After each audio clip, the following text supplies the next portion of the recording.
Knowledge is power, especially when it comes to menstrual health. With everything going on in the world these days, it's easy to feel powerless. Are you afraid to come off of birth control because you don't want to get pregnant? Is the overturn of Roe v. Wade changing how you're thinking about your dating life? In this episode, I talk about the power that comes with knowing your body and how a healthy period is your ticket to the freedom and autonomy you want in your life. Hi, I'm Adrienne Irizarry. I'm an Eastern medicine practitioner who is passionate about women's health and helping women live their best lives. My goal is to put you in the driver's seat of your menstrual health, offering period solutions for a symptom-free life. Statements made in this program are for educational purposes only and not intended as a substitution for medical consultation or advice. We do not claim to diagnose, treat, or cure any diseases. This podcast is inclusive and welcomes all gender identities. The focus of the program is on biological function, and we will use the term women throughout, but it is referencing physiological and social challenges for biology, not identity. Come as you are, I am happy you're here and welcome all performances of identity. I hope you find something helpful in this show. Welcome back to another episode of the Reproductive Rebel podcast. I am your hostess, Adrienne Irizarry, and today I want to talk about body literacy. I have had this episode kicking around in my head for a while and thinking about all of the different ways that it could show up. And honestly, with the elections, because this is being recorded right around the November elections, I thought it would be a very fitting time to talk about body literacy. There have been some really excellent TikToks and Reels that have been out there about how little people know. I saw a really awesome one of my clients shared with me yesterday, actually, where this woman is going around and she is doing it like game show style, and she's asking questions of men who are of voting age and registered to vote, right? So people who have a say in your reproductive health decision making. And one of the questions she was asking is, can you pee with a tampon? And for any of you who are listening, you're probably chuckling at that, but I was horrified and shocked by the number of people who literally didn't know the answer to that question. And it made me think, I have had this episode kind of simmering in my mind for a little while. It started to birth as a little seed right around the time that the Supreme Court overturned the Roe versus Wade decision. And I figured it was a little too explosive a time to talk about it. Plus, everyone was talking about it right then. And this is one of those threads that we need to keep talking about. Now, fast forward a little bit, I am realizing just how little everyone collectively knows about their body. Now, none of what I'm saying is to shame anyone who is listening. If you are listening to this and you're going, yep, nope, I had somebody shove a box of tampons through the door and say, figure it out, and that was about all I learned about my body. This is not to shame your experience at all, so please don't feel that way. This is to bring to light a larger problem of body literacy in particularly the United States, and the fact that our lack of knowledge around simple body function impairs our ability to take care of our reproductive health, impairs our ability to make reproductive related decisions. It impairs our ability really to have a meaningful relationship with a partner, and just how disabling that is altogether for the collective, right? So if your male partner does not know that you can pee with a tampon because you have 2 exit holes there, that's an issue of education. And if those same people are the ones making decisions about what you can and cannot do for making choices about whether you want to step into motherhood or not, and if that is an aligned decision for your body, that is a big problem. There are a lot of women who don't know what they don't know either. So I ran a little survey, if you will, on my Instagram page and just asked people, like, where did you learn information about your body? Only one person responded that they learned any of the biology of this in health class. Everyone else responded with comments like, I learned from a friend, or I was handed a book and no additional knowledge, but I didn't read the book. Or between Google and my experience, I learned. Or I only learned because I was having issues with infertility, and that's how I know what I know. So all of those are your voices. And it is a theme that I see in the people that I work with, the people that come into my experience through educational classes and things like that. And I really just felt compelled to bring it to light that body literacy is power. If you know the rules of the road, you know how to drive the car.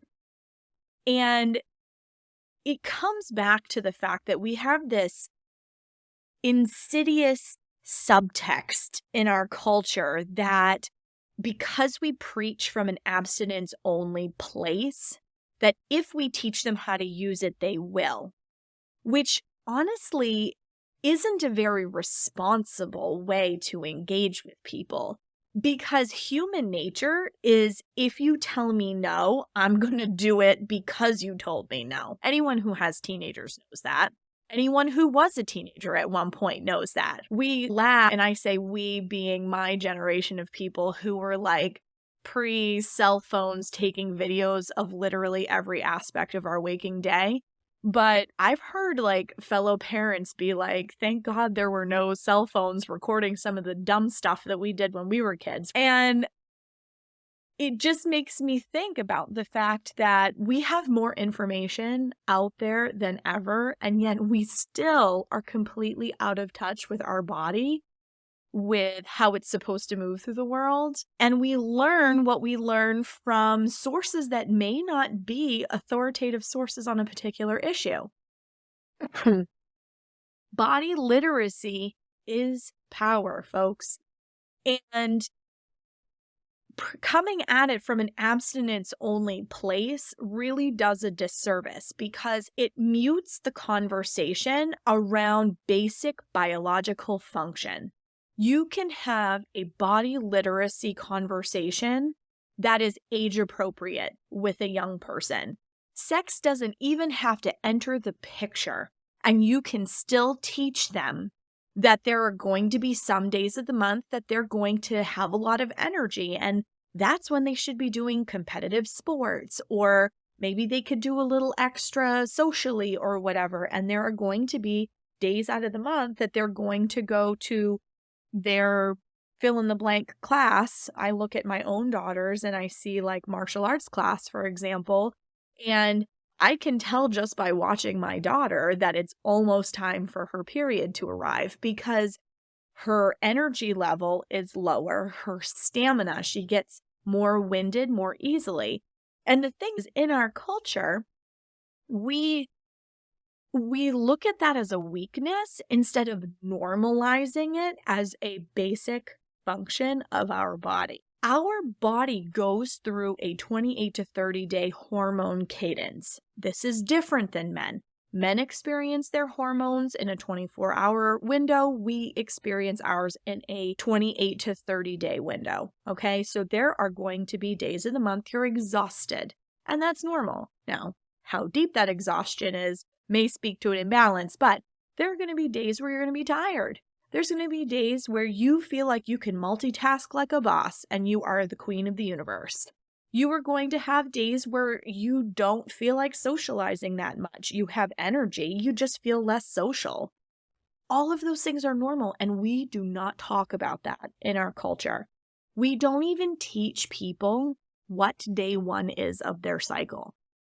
Like, what? I always spend a large chunk of the time that I start working with clients sharing with them basic biological function. Now, there are some that were very blessed to have people in their life that gave them a really good foundation to leap off into adulthood from. But for the vast majority of people, it was either uncomfortable for the parents, so they didn't want to talk about it, a taboo subject for cultural or religious purposes, whatever it was, the conversation didn't happen. So I had a woman in my practice. I'm just going to give you a great example. I had a woman in my practice a little while back who had come to me for infertility because she and her husband, they'd been married for a while, decided they wanted to have a child, right? They decided that they were going to get started, and then 3 years later, they still weren't successful. Now, they had just started looking into reproductive assistive technology and going the infertility route in the Western medical model. And the part that made my heart ache for this couple was when I was asking her about her cycle length and all of these things, and was talking about the fertile window. She was under the impression that the fertile window was the 5 days before your period starts. Let that sink in for a second. 3 years of probably the inner critic getting progressively louder because she had negative pregnancy test after negative pregnancy test. They were starting to invest money in getting fertility support. So there was already cash coming out of their pocket. And not a single practitioner in that model thought to ask her when they were trying during the month. Not a single one. How does that happen? So they very successfully conceived. We worked on her cycle to get her in a nice, healthy place because her body was saying that there were certain things that were headed in the right direction, but could use a little bit of extra love and support. Couple 3 months of work on her cycle, and boom, they were pregnant. They had a healthy baby, and they are considering trying for another one. And her body was set up for success, but the takeaway from this, for me, was that nobody had taught this poor woman about where her fertile window was. So now let's look at it in terms of the larger context here. We're talking about government and state government making decisions about whether we can keep or not keep or have to keep babies that come into this experience in willing or unwilling ways. It doesn't matter. But with a female population who is subject to this legislation, but haven't been taught how to drive the... Doesn't that make you crazy? It makes me crazy. Like, my heart aches to think that there are women who are terrified about getting pregnant out there. And maybe some of you listening are some of those people. But how can you prevent something from happening and take responsibility and have your body sovereignty if you don't know how to prevent what you don't want? Because condoms break. Birth control fails. Rape happens. And those things are the reality for lots and lots of people that may not be ready to have their entire life change and physically go through a pregnancy for whatever reason. That's their decision to make. If there's risk, there must be choice. And it doesn't matter what it is that's creating the risk. Pregnancy has risk. You should be able to make that decision. But baseline, if you don't know how to minimize the chances of getting pregnant, you can't even mitigate your risk.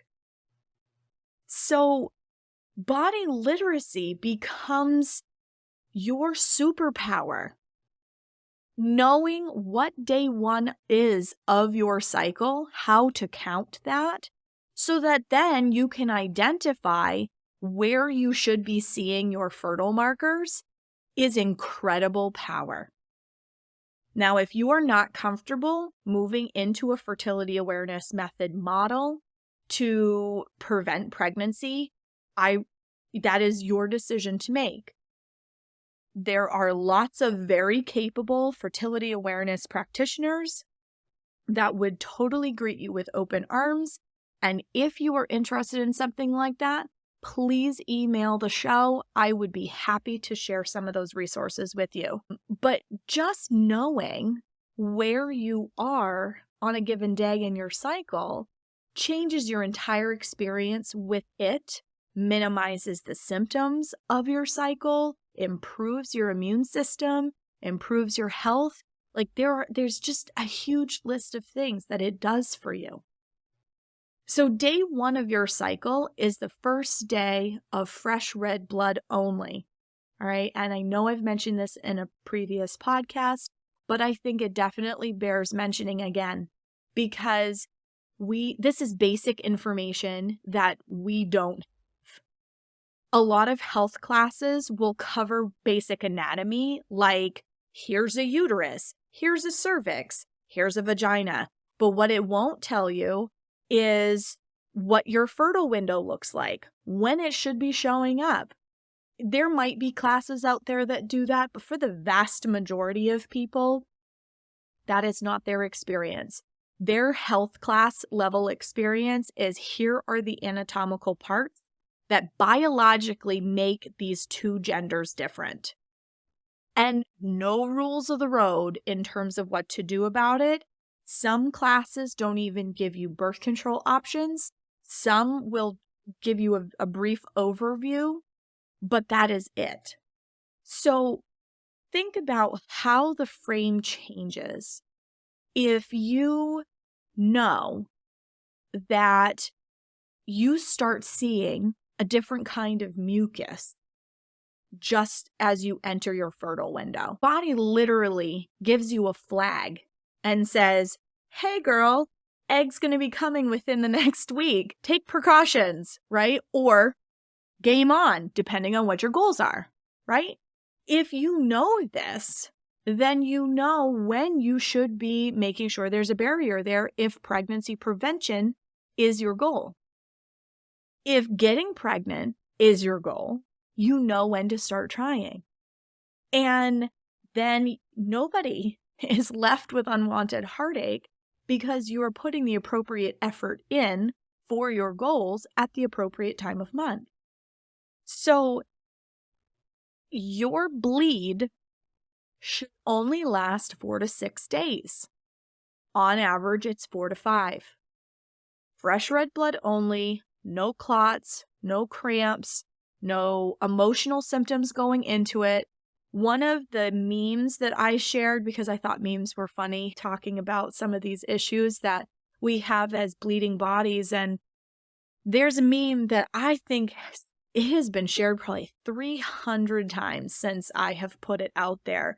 And it's a block of 4, I think the character is called Powerpuff Girl, but she goes from normal to her hair is on fire to, and it like goes through the different like emotional things that can happen during the period, from rage to fatigue. And people share it and go, this is me right now. Or they'll share it and they'll tag a friend and go, yup. And what I had written above it is, this doesn't have to be your experience. Because when your body is properly supported and you are not trying to move through the world like your hormones happen in 24 hours, but honor and actually move with the fact that your energy levels change, your body needs change all throughout the month.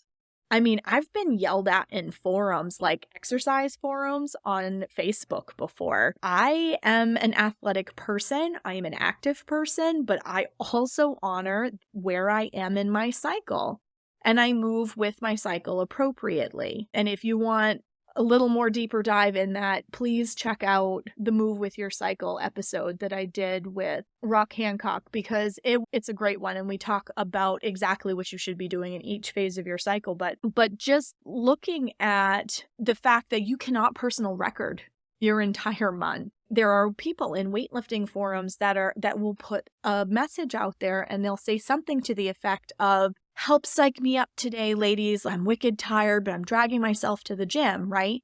Which I get that from a motivational and community-based experience, but I am the jerk that puts a note underneath and goes, "What day of your cycle are you on?" And inevitably, they write back to me and they are in their period. Oftentimes day 3. No joke. There is a reason why you are dragging yourself to the gym today. Because you're not supposed to be in that energy at that time. Let your body bleed. Let it get it over with. And then start upping your activity level. Really and truly, if you have blood deficiency, you are not going to feel like doing a hell of a lot more than just walking or light exercise until like day 7 of your cycle. Because when you bleed, you have to put resources back in.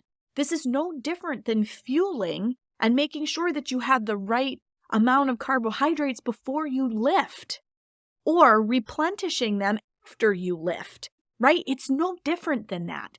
Except we as a culture totally do not look at the fact that the bleeding days are exhausting. They are exhausting. It does not mean that an employee is any less effective. It doesn't make them less smart. It doesn't mean that they are trying to cop out on their job. Women have massive amounts of pain. Women have debilitating symptoms, like at large, before their periods, because we push them and drive them through their month in a way that doesn't work with how their hormones function in their body, and it creates dysregulation in the system.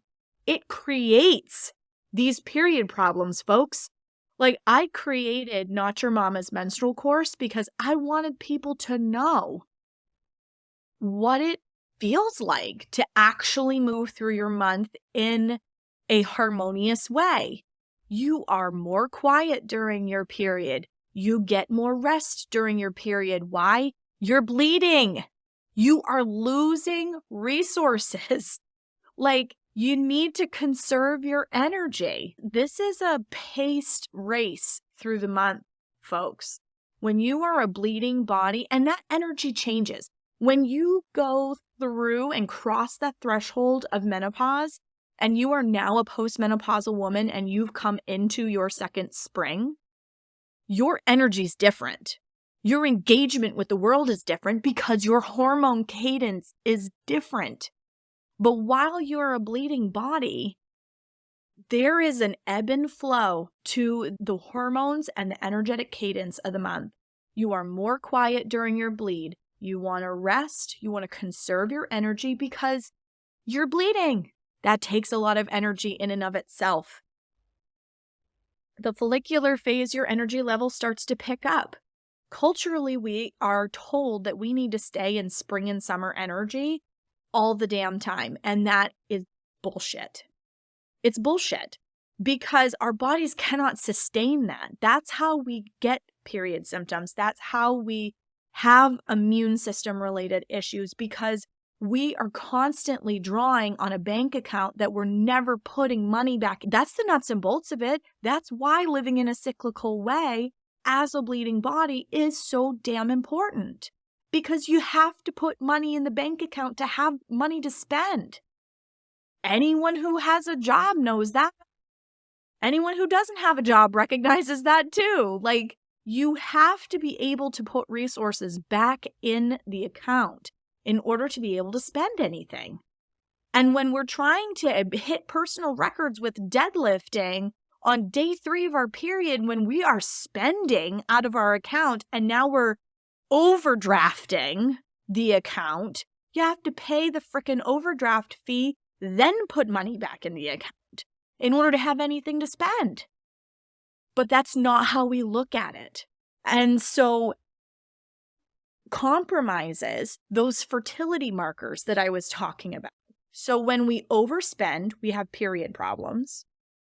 When we overspend, we don't create the proper mucus pattern to know when we're fertile. So learning to live in a cyclical way actually helps you to get pregnant or prevent pregnancy. It helps you to reduce your experience with PMS, PMD, cramping during the period, bleeding at inappropriate times, all of those things that really do wreak havoc on our ability to move through the world the way that we want to. When you're in your late follicular ovulatory phase, you can multitask like a boss, or you do anyway when you're in balance. If you are having PMS-like symptoms around ovulation, which some people do, it shows that there wasn't enough put into the bank account in order to be able to do the ovulatory function. There is not enough chi to make that process happen without disharmony. So it's already showing that your body is tired in some way and you need to put more resources back in the account. So this all plays, and I know that I've spent a lot of time focusing on the phases of the cycle again and how we reduce symptoms, but it really does play into body literacy and how powerful body literacy is for any gender. It doesn't matter. Like whether you're the bleeding body or you're the partner of someone who is a bleeding body, recognizing that there are energy highs and energy lows throughout the month helps you help them, helps you communicate with them, helps you support them in a meaningful way. Because when we're talking about biological men, they have a very different experience of their energetic flow throughout the day. They go to bed, they get up in the morning, testosterone's highest in the morning, and then they go about their day. They don't understand at the same level. It doesn't mean they can't have understanding, but they don't understand at the same level that you're going to have several days in a row where you're tired. And then you're going to have a couple days it's going to take you to get up out of it. And maybe we need to plan our social schedule around the fact that girlfriend needs to sleep. I shared on TikTok, there was this really nice video where you can see that it's a male partner and all the things that he does to support his wife when she's having period problems during the month. And I thought it was really beautiful and important to share because our partners help us to be successful or hinder our success. And if we understand what is going on in our bodies, and when I say we, I'm talking assigned at birth female, right? And we're the bleeding body. So when we understand what is going on inside of our body, we can advocate for what we need. So that comes to fertility. Like my whole family knows that if I say I'm coming into my moon time, like I need you to make sure that all of your laundry gets through the washing machine because I'm not doing it during my period. Like they get it. And my family makes sure that all the laundry baskets are lined up in the laundry room and I get it all through the machine. They're responsible for putting it away. But that all happens in advance of my period starting. So I don't have to be lifting baskets, carrying things. I ask for extra help with the groceries. Like it sounds like little things, but it helps me in little ways to conserve my resources so that I'm not constantly pulling on my checking account, but I can actually conserve so that I can monitor my spending so that when I come out of my period, I'm not paying back an overdraft then putting money into the account for the month. I'm literally I spent in a measured way, and then I can grow the resources that are in that account for the next month. So when we understand how our bodies work, we can communicate those needs to our partners and our families in order to get the support we need when we need it. There's a reason there used to be red tents, and those women would spend that time resting and caring for themselves when they were in their red tent, right? And so we've lost that at a cultural level, and we are seeing epidemic levels of infertility issues, cycle problems. The fact that 300 people shared that meme about period symptoms and feeling like a crazy person before their cycle speaks volumes about how many people suffer with emotional stuff before their periods start, physical problems before their periods start. That disrupts life. But if we just live in harmony with the natural flow, no pun intended, we reduce those symptoms, we improve our immune system, we're able to appropriately protect our fertility or utilize it in whatever way that is important, meaningful, and our goals at the time. So body literacy is critically important, folks, for you and anyone around you, because if you are not a bleeding body, you love someone who is. And if we can start having these conversations and normalizing these kinds of body functions, we're not going to have to worry about government legislation telling us what we can and cannot do with our bodies. Now, I don't agree with some of the narrative that's out there right now, but part of your ability to control the narrative and how these larger conversations affect your body is not only through your vote, but also through your education and the education of your children. Like, all of my kids have had body literacy, age-appropriate conversations. Everyone who has preteen and teenage people in their homes need to do that. Because we're seeing girls starting their period at much younger than they used to. And for a long list of reasons that I'm not going to bore you with here. But girls are starting their periods way too young. And it's happening for a variety of reasons, but a lot of it has to do with depletion. And if they are coming to these checking account spending years of being a bleeding body from an overdrafted account, just think 20 years down the road what that's going to mean for them. Just think of what it's going to mean when they try to have a baby of their own, if that's a goal for them at some point in the future. It matters. All of this matters. And so I invite you to really step into learning. And this may feel like you're going back to grade school, menstrual 101, and I get it.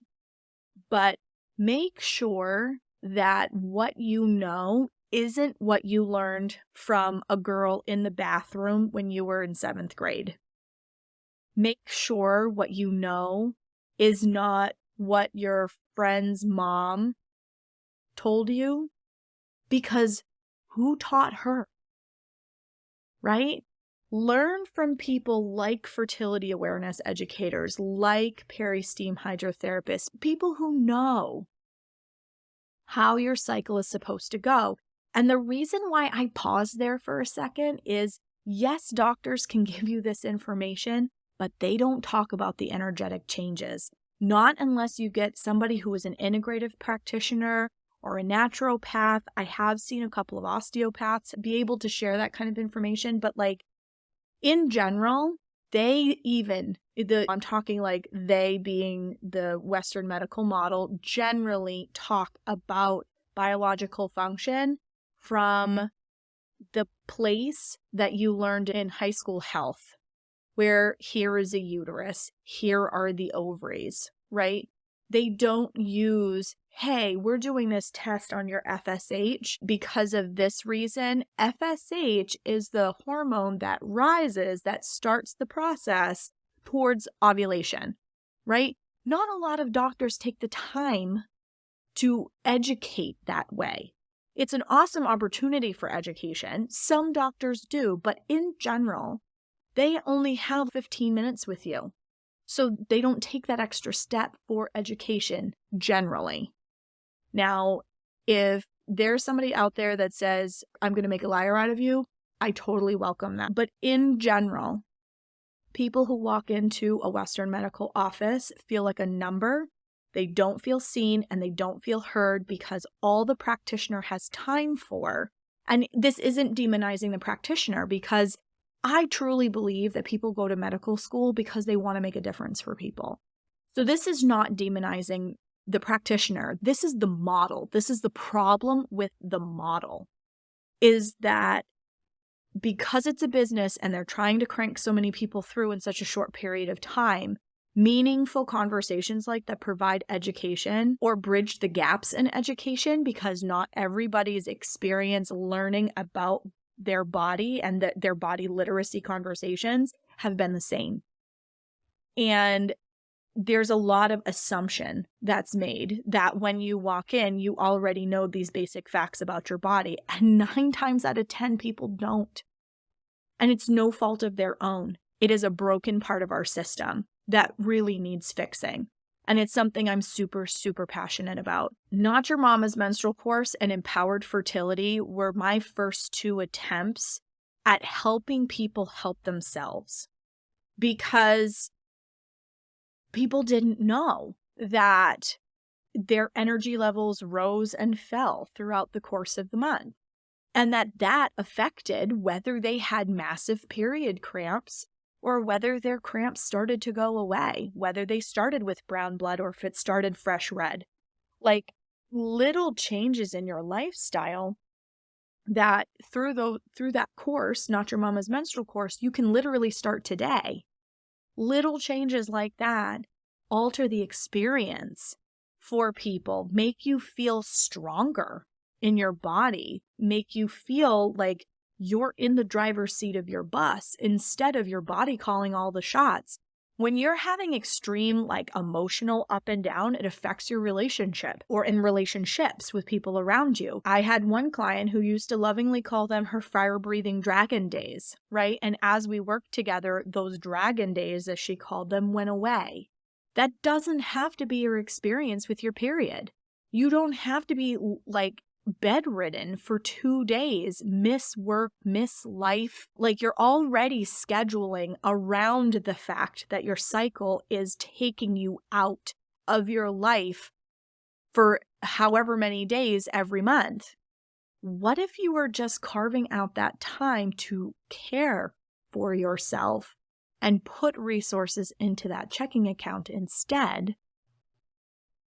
So yes, in some ways, I guess your body is still calling the shots, but instead you're doing it from a self-care, self-love kind of way, instead of I'm at the mercy of these symptoms that are going to knock me down and out. When we move through the world that way, we can tell when we're fertile. Our libido will naturally rise. You will start to secrete a different type of moisture, and you'll know what you're looking for.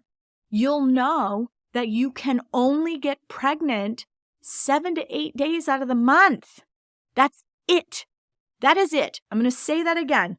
You have 1 week out of the month, folks, that you can get pregnant. That is it. And the reason for that is you are acidic and sperm is alkaline, and you are a sperm-killing machine most of the month. The change in that mucus that I was talking about actually is a signal that your body is coming out of being in an acidic place into a more alkaline place so it doesn't kill the sperm. And that mucus also keeps the sperm alive until ovulation happens. sperm can live in your body up to 5 days because it's waiting for the egg. So if we know that, and then the egg is viable for 24 hours, your window slams shut at the end of that. You go back to not having that fertile mucus anymore and being acidic. And sperm can't survive in that.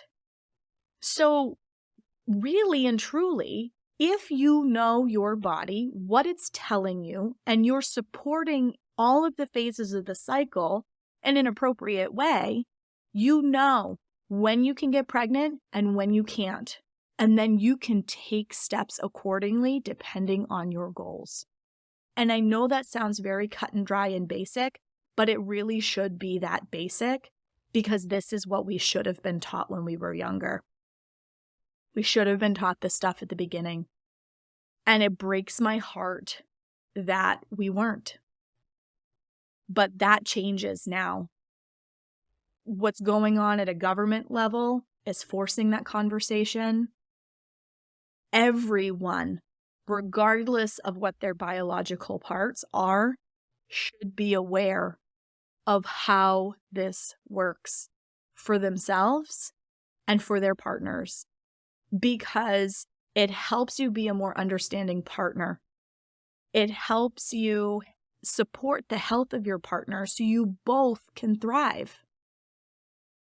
Male bodies go through hormonal changes too as they go through their 8-year cycles. So I'm speaking Chinese medicine now, right? So men move through the world in 8-year cycles. They have hormonal transitions in 8-year cycles. Women do it in 7-year cycles, okay? And understanding of one another that we're going to hit hormonal shifts and they're going to be in slightly different places, it allows for more appropriate communication. It allows for you to hold space for your partner. There's plenty of memes out there about Gladys, lay down on the front steps because your next hot flash will melt the ice off the front steps. We joke about stuff like this, but men go through their own transition too. It's called andropause. And let me tell you, there are a lot of people who are later on in their lives really having communication struggles because nobody's ever talked about that with them. And it's not that they don't love the person, but they don't understand why this person is acting differently. It has to do with hormones. We are guided through our life's journey by hormones and hormone transitions happening at certain times. And that does affect our communication and our behavior and the way our bodies show up in the world, whether we like it or not. So if we have an understanding of what each other is going through, it helps you to hold space for your partner. It improves your communication. It helps you to support them in the ways that they need. Because people don't go around looking for fights, not generally. And when they're in a romantic relationship, they want to be in an understanding partnership. That's the goal. And it's hard to do that and be that and have that if somebody's going through a life transition and the other person is being retaliatory because they don't understand. They just think this person's being mean to them. But it might be that everything just feels really awful in the body of the person who is perceived as being retaliatory.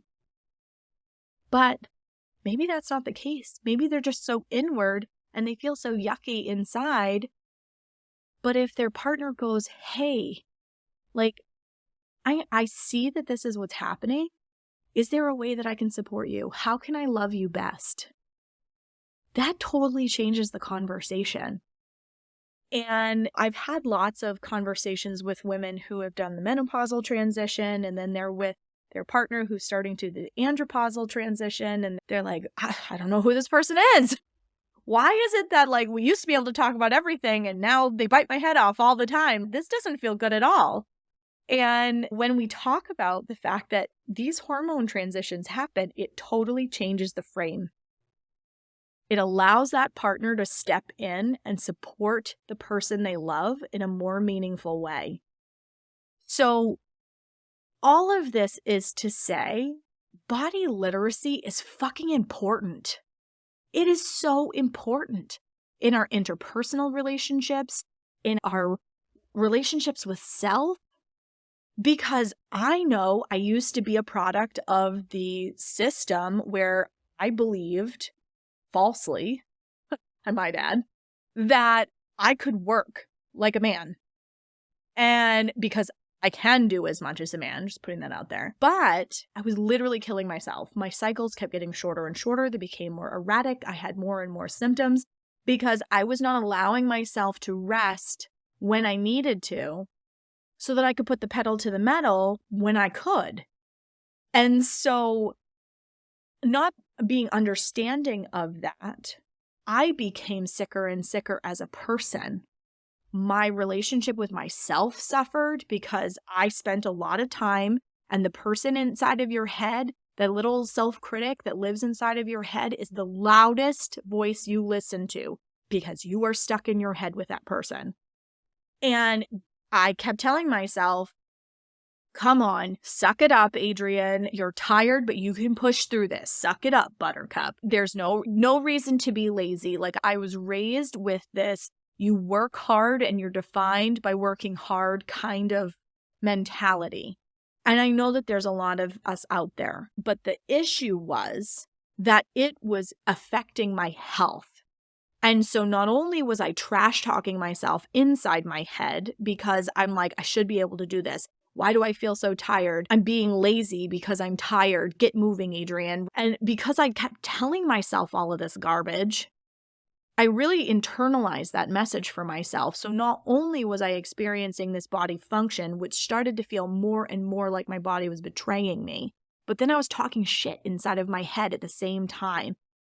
I am not alone in that. There are so many of us that really have this feeling ingrained inside of us that there's something wrong with us if we can't be 500 miles an hour all the fucking time. And it's not sustainable. It is not realistic. And the older that we get, once we cross that 35 threshold, man, we have to protect our chi. We have to balance periods of busy with periods of rest.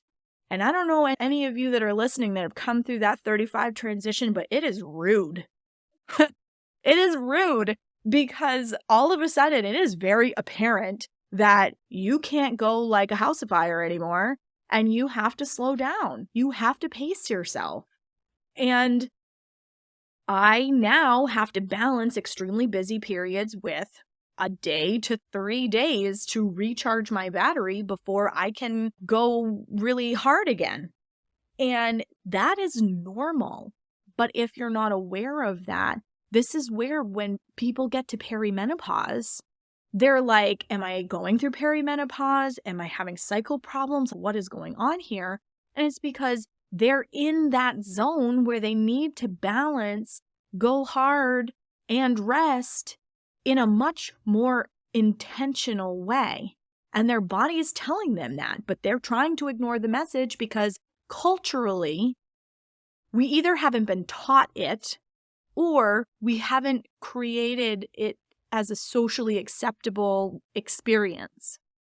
And that's a narrative that I want to displace, get rid of, make people mindful of, because it affects your health and how your body shows up for you. And without your health, you don't have anything. There is nothing that makes me angrier than when I get a little bit sick because slowing down makes me crazy and it disrupts my cadence in terms of I plan my work around my cycle. When I am articulate, I am recording podcasts for lovely people like you. When I am not articulate, I spend that time writing. I spend that time doing more introspective, introverted type of work because that's biochemically how I am programmed. I am running a business and can still do that very successfully because I'm working with the natural flow of my hormones instead of against them. I don't get sick nearly as often. I am a person with endometriosis and celiac disease who has a 28 to 30 day cycle.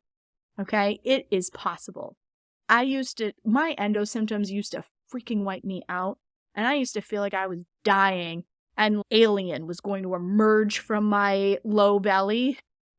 When my period came, just before my period came, trying to have a bowel movement, like any of those things. I used to just be absolutely crippled with the pain. And it started like right out of the gate once I started menstruating. And that is not my experience anymore because I manage the way that I spend my checking account in an appropriate way with how my body flows through the month. I know when I'm fertile. I know when I'm not. I can plan around that for fertility purposes or to protect myself from getting pregnant. That's power. That's power over your body sovereignty. That is power over the trajectory of your life. That is meaningful.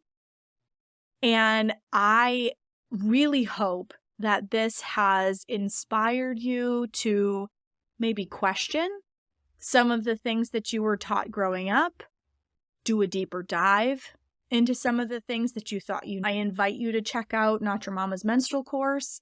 If you are thinking about fertility, Empowered Fertility has a part for the male partner and the female partner, because I think you're going to find some gems in there that are going to make you really question what you've been taught, what you thought you knew. And at the very least, you'll be able to pull some tools out of it you can start using today to move you in the direction of whatever your goals are and protect you and help you maintain your body sovereignty. Thank you for joining me for another episode of Reproductive Rebel. Reproductive Rebel is recorded by certified peri-steam hydrotherapist, herbalist, sound healer, and Chinese nutritional therapist, Adrienne Irizarry of Moon Essence LLC. If you are interested in setting up an appointment with Adrienne for one-on-one support, ordering from our store, or checking out our course offerings, visit our website at moonessence.life. Be sure to subscribe to our newsletter to get insider information on upcoming events and offerings. Join the conversation. Like us and follow Moon Essence Me on Instagram, Facebook, Twitter, or LinkedIn. Your voices make this program possible. Thank you all for your continued support.